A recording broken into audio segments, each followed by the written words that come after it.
bienvenidos a Malabares de mi Tierra, el canal del arte malabar. El día de hoy veremos cómo hacer un cambio de plano sobre tu tabla.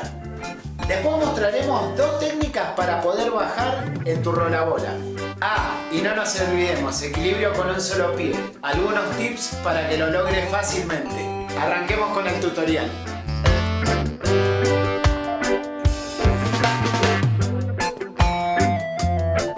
Para empezar con el cambio de plano o de perfil, necesito tener bien dominada la tabla de estilo frontal. Luego, con un sutil movimiento de pies acompañado con la rotación del cuerpo, buscaremos quedar lo más de perfil posible. Sentir el equilibrio. Luego, de nuevo, con sutiles movimientos de pies, volveremos al estilo frontal. Recordar que debemos lograr el ejercicio de los dos lados por iguales.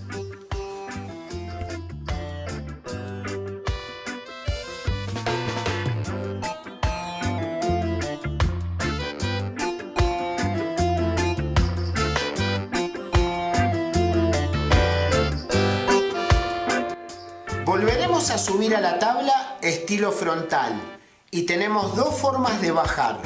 Una es con las rodillas cerradas y otra con las rodillas abiertas.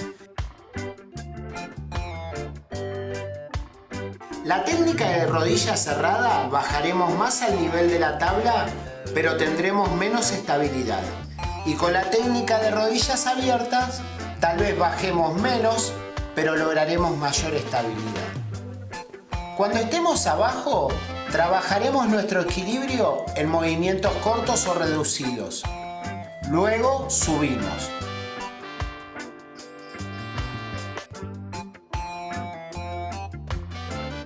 Esta vez arrancaremos de perfil.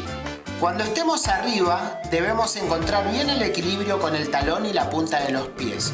Tratar de que el cilindro se mueva lo menos posible, lo que se llamaría encontrar el punto.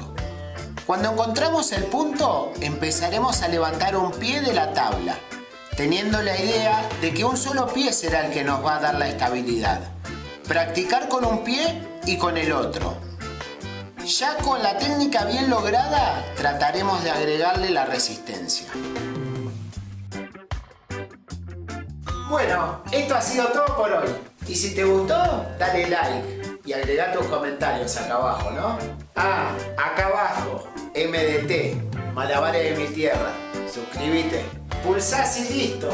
Chao, chao, hasta la próxima.